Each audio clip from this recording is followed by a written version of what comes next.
Hola, ahora vamos a continuar con la clase número 2, modelos teóricos de las emociones.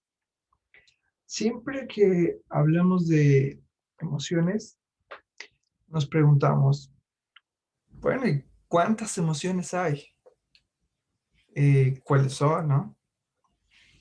¿Por qué hay emociones primarias y por qué hay otras que les dicen secundarias? ¿Son diferentes o se van combinando? Vamos a responder estas preguntas. Aquí les traigo un primer modelo teórico de Robert Plutchik. En el 2001 sacó su libro de La naturaleza de las emociones. Y muy probablemente esta florecita de colores la han visto en alguna otra parte porque es como que de las más famosas para explicar lo de las emociones. Emociones primarias son las que están en el círculo de la florecita y emociones secundarias vienen siendo las que están en los pétalos, en los pétalos de la florecita esta. Y lo que nos dice este libro es que para cada una de las emociones básicas se identifica el estímulo que la desencadena, la respuesta cognitiva asociada a la reacción emocional, la correspondiente respuesta en el comportamiento y la función de la emoción. ¿Qué quiere decir eso? Bueno, el mismo Plutchik nos pone un esquema en donde nos va a facilitar esto. Lo que nos dice en su esquema simplemente es acomodar esta información. Y aquí tenemos este cuadro. Estamos viendo diferentes columnas que nos quiere decir la columna de emoción, de dónde viene, qué cognición tenemos, qué comportamiento emocional tenemos y qué función tiene la emoción. Vamos a dar unos ejemplos rapidísimo con la emoción miedo. ¿De dónde proviene? ¿Cuál es el estímulo? Bueno, la emoción miedo, el evento del cual viene puede ser algo que se percibe como amenaza. Por lo tanto, nuestras cogniciones van a ser cosas referentes hacia el peligro. Entonces, nuestro comportamiento emocional ante el peligro va a ser o atacar o huir. ¿Por qué? Porque la función del miedo es protegernos. Siguiente ejemplo, la ira. La ira, ¿de dónde viene? ¿Cuál es el estímulo? ¿Cuál es el evento que la genera? Puede ser un obstáculo. Nuestras cogniciones van a girar en torno a ese obstáculo que lo vemos como algo indeseable, como un enemigo. Por lo tanto, nuestro comportamiento va a ser, pues, luchar o atacar. ¿Por qué? Porque la función es eliminar ese obstáculo, eliminar ese enemigo. Siguiente ejemplo, vamos a con este de tristeza. Emoción, tristeza. ¿De dónde viene? ¿Cuál es el estímulo? ¿Qué evento lo provoca? ¿Alguna pérdida? ¿Alguna pérdida tal vez de una persona significativa? Entonces, ¿qué cogniciones vamos a tener en torno a eso? Cogniciones de abandono. ¿Y cuál va a ser nuestro comportamiento ante esas cogniciones de abandono? Pues podemos llorar, podemos pedir ayuda. ¿Por qué? ¿Cuál es la función de la tristeza? ¿Cuál es la función de hacer todo eso? Ah, porque con la tristeza queremos reintegrarnos otra vez hacia nosotros mismos, a restablecer, a tener un equilibrio. En ese estilo es como él va describiendo y desmenuzando esta parte de las emociones. Y aquí están los demás, pueden regresar a esta diapositiva en el video las veces que quieran, pero vamos a avanzar a la siguiente. Otro modelo de las emociones lo podemos poner en dos ejes. En el eje de la valoración vamos a tener emociones agradables y desagradables. Y en el eje del arousal, que ya vimos, el arousal es la activación emocional, va a ser pues mucha activación, o sea, mucha carga intensa de emociones, o poco arousal, o sea, una poca activación de las emociones. Vamos a poner un ejemplo. Supongamos que estamos con la emoción, estamos felices. estamos alegres, estamos contentos.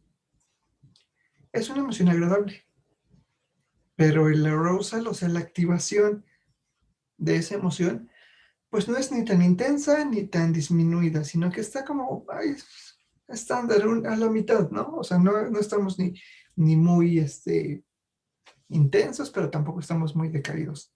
Digamos que está en un punto medio.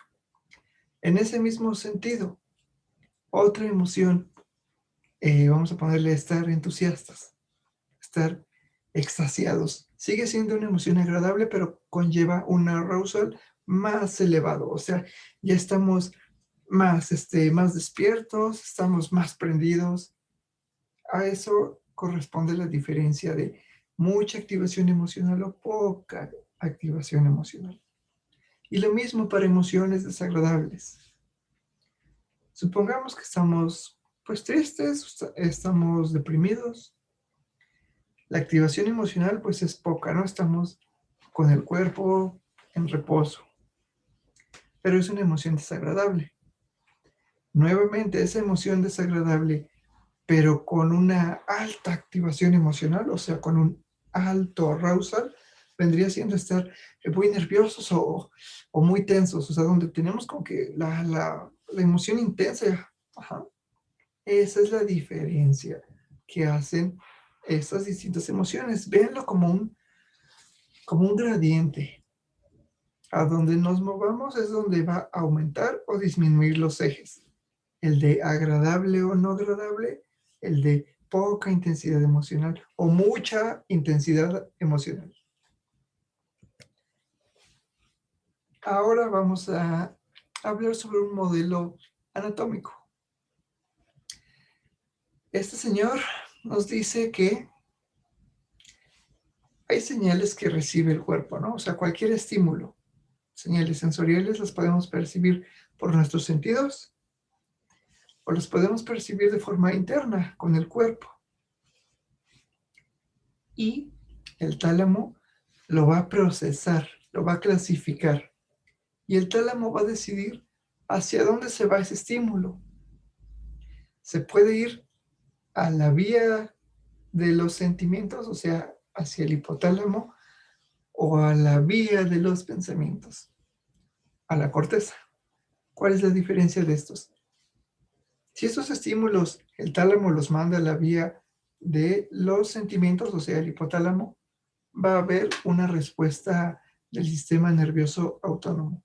O sea, vamos a tener reacciones corporales. Pero si el tálamo decide que manda ese estímulo que percibimos a la vía del pensamiento, o sea, a la corteza, lo que vamos a hacer es a generar este proceso más reflexivo, van a venir recuerdos, ciertas percepciones, etcétera, etcétera.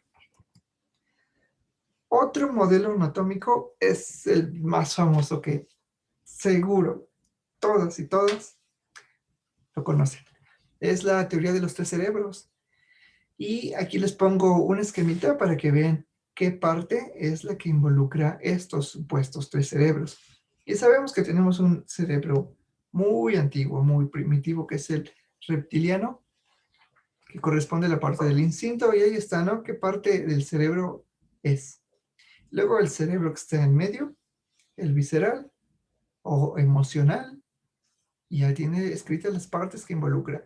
Y el nuevo cerebro, que también ya todos nos estamos habituados a esta información, que es el último cerebro, el más nuevo, el neocórtex, que nos permite ya esta parte de control, de decisión. Ahora, hay muchos autores que han hablado mucho de emociones y cada quien tiene su propio esquema. Cada quien tiene sus propias emociones primarias. Tenemos a Sylvan Tompkins, Paul Ekman, Robert Plutchik, que lo acabamos de ver, Antonio Damasio, que lo vimos la clase pasada. Cada uno pone su propia clasificación de emociones, pero de todas estas emociones hay algunas en común. ¿Ya las identificaron? Vamos a hablar sobre ellas. Pero primero vamos a hacer esta diferencia. Antes de avanzar, vamos a ver qué son emociones primarias y ¿Cuáles son las emociones secundarias? Emociones primarias también les llaman emociones básicas. Podemos decir que son procesos neurofisiológicos codificados genéticamente. ¿Pero qué quiere decir esto? Bueno, que ya sabemos que es el resultado de una evolución adaptativa. Y sabemos que son universales, son emociones universales para la supervivencia. O sea, son emociones que están ya en automático. En cambio, las emociones secundarias, o mixtas, o compuestas, o complejas, como les quieran llamar, son emociones innatas. Esas no nacemos con ellas. Son condicionadas socialmente.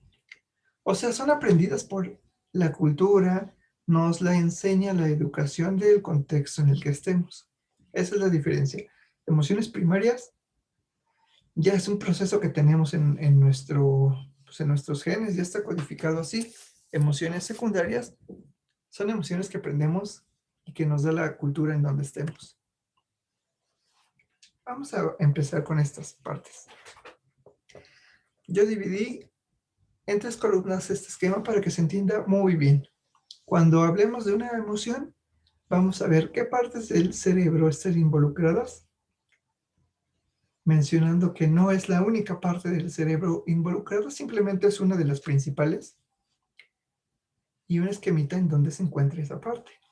La segunda columna, ¿a qué corresponde esa emoción mientras esté catalogada como sana? Y la tercera columna, ¿cómo se ve esa emoción ya de forma disfuncional? En la alegría, ¿qué partes del cerebro se involucran? Tenemos la corteza cingulada anterior rostral. ¿Dónde está? Bueno, pues ahí le pongo en el esquemita, esta parte como rojita. ¿Cuál es la emoción sana de la alegría? Bueno, sabemos que la alegría puede aumentar la actividad, disminuir la fatiga cuando estamos muy cansados, pero de repente alguien nos dice algo que nos agrada, pues ya rápido hasta nos componemos. Incrementa esta voluntad y también incrementa la atención. Por lo tanto, podemos ser más creativos cuando estamos alegres. Pero la alegría como emoción disfuncional, podemos verla en personas cínicas que se están burlando todo el tiempo, que les agrada, parece que hasta les agrada como que el dolor o la desgracia ajena. Pero también una alegría no tan funcional viene siendo la que nos proporcionan estas drogas, el alcohol, los opiáceos. Ese tipo de alegría, pues vamos a ponerla como una alegría ficticia, ¿no? Porque realmente no es muy adecuada que esté ahí en esas circunstancias con esas sustancias. Pero también hay personas que las podemos catalogar en esta emoción disfuncional, pues las personas bipolares. ¿Por qué? Porque en un momento están bien, alegres, o eso parece, y de repente tienen un estado de ánimo totalmente opuesto, súper fatigadas o sin motivación, y siempre están así como que arriba y abajo, ¿no? Yo por eso puse ahí que bipolaridad puede entrar como esta emoción de alegría, pero ya tomada de forma disfuncional. El siguiente, el miedo. ¿Qué partes del cerebro están involucradas?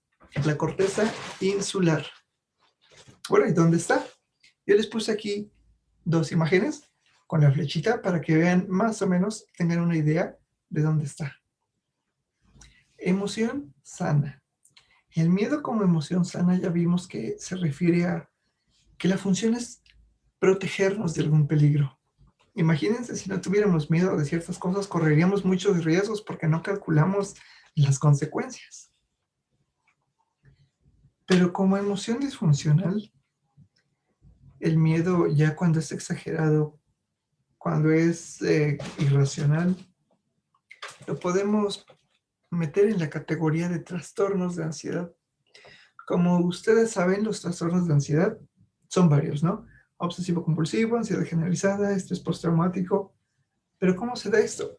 Bueno, porque ¿qué relación tiene obsesivo compulsivo con el miedo? Este trastorno es un miedo hacia algo que no hagamos y que pase una desgracia. Es un pensamiento intrusivo, recurrente, y si no hacemos la conducta, va a suceder una desgracia. Por eso son personas que siempre se están fijando de las cosas, revisando que todo esté bien, en orden, perfecto, porque si comete un error va a ser una catástrofe. Ahora, ¿qué relación tiene el miedo con la ansiedad generalizada? Pues la ansiedad generalizada ya sabemos que es miedo a todo, a cualquier cosa, en cualquier intensidad, miedo a todo. En estrés postraumático, ¿a qué se relaciona con ese miedo? Puede ser miedo a reexperimentar sensaciones que sentimos en un momento traumático. Puede ser miedo a recordar situaciones que presenciemos en un momento muy desagradable. O incluso pasar por algún lugar, ver a alguien que nos recuerde sensaciones o recuerdos muy desagradables y le tenemos miedo a eso, a recordar otra vez ese tipo de cosas, a reexperimentar ese tipo de situaciones. El otro, fobias. ¿Miedo a qué? Bueno, fobias puede ser también miedo a cualquier cosa, ¿no? Fobias a los animales, los insectos, incluso puede ser miedos a cosas que tal vez no existen, cosas imaginadas. Puede ser fobias a cosas vivas, cosas muertas, a todo también, ¿no? Pero la ansiedad social, ¿a qué le tienen miedo esas personas? A la evaluación negativa que hagan sobre sí, a las críticas, ¿no? A la desaprobación social. No hablo porque se van a burlar, me van a criticar, van a decir que la estoy regando, entonces le tengo tanto miedo a eso que mejor no hablo. Eso es ansiedad social. Y ataques de pánico es tenerle, como dicen los manuales, ¿no? Miedo a perder el control, miedo a volverse loco o loca, miedo a tener un ataque, una crisis en la calle y ahí me voy a quedar porque nadie me va a ayudar y puedo hasta morir porque no hay un hospital cerca. Ese viene siendo el ataque de pánico. Siguiente, el enojo. ¿Qué partes del cerebro están involucradas? Regiones orbitales, frontales y la amígdala. La amígdala es ese botoncito chiquitito rojo que está ahí en la imagen. Como emoción sana, el enojo ya vimos que es para atacar, defender, porque a final de cuentas queremos proteger algo. Nos indignamos mucho con una causa y sentimos enojo. Sentimos que se vulneran los límites míos o los de alguien, los de mi ser querido, y defendemos, atacamos. Pero como emoción disfuncional, el enojo puede llevar a problemas de ira, lo que nos va a causar problemas legales. Sabemos todos de algún caso que alguien por una simpleza o por un enojo creció tanto que se metió en problemas y salió hasta muy perjudicado, ¿no? Esa viene siendo la parte disfuncional del enojo. Siguiente, tristeza. ¿Qué partes del cerebro están involucradas? Córtex prefrontal medial y corteza cingulada anterior. Y ahí están los esquemitas para que lo podamos identificar fácil. Como emoción sana, la tristeza, dijimos que es un reequilibrio, como que reiniciarse. Pues ahorita no tengo ganas de hacer nada, quiero quedarme en la casa, no salir, no ver a nadie ahorita. Quiero como que reponerme a mí mismo, recuperarme de esa pérdida, recuperarme de ese momento desagradable. Quiero ahorita un espacio para mí, no quiero ver a nadie. Es un reequilibrio. Pero como emoción disfuncional, la tristeza, si crece, ya sabemos que puede desembocar en depresión, en ideas suicidas y al final en suicidio. Eso está muy claro. Siguiente, sorpresa. Partes del cerebro involucradas. Corteza prefrontal medial.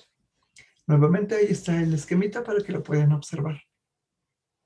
Como emoción sana, la sorpresa nos ayuda a identificar de situaciones novedosas, de situaciones inesperadas, el componente principal. O sea, nos ponemos más atentos a las cosas para saber si nos beneficia o nos perjudica. También la sorpresa puede ayudar a esta parte de memorizar ciertos beneficios o ciertas consecuencias y, a final de cuentas, es un aprendizaje. ¿A qué me refiero con esto? Cuando alguien está aprendiendo algo, se ha demostrado que cuando tiene un componente activo, que te sorprende, que rompe paradigmas algo, es lo que más aprendes. Ajá. Algo que te causa sorpresa cuando ves un grupo que hace ciertas cosas diferentes, ¿no? En el escenario o en sus videos dices, wow, me sorprendes, es relevante para mí. Por eso puede ayudar a la memoria y el aprendizaje. Y como emoción disfuncional, puede llevar muchísimos riesgos si no nos lleváramos como que la sorpresa. Si no tuviéramos la capacidad de sorprendernos, aparte de ser profundamente, pues, súper apáticos, correríamos muchísimos riesgos. Esto, hasta aquí lo vamos a dejar. En la clase número 3 es donde vamos a ver cómo las personas han hecho experimentos prácticos en la vida real para llevar a cabo estos experimentos y que dejen un resultado que podamos observar. Una vez entendiendo esta parte de las emociones, una vez entendiendo esta parte de cómo funcionan, vamos a ver dos temas: aprendizaje y toma de decisiones. Pero eso es la clase 3. Por ahora vamos a concluir esta clase 2.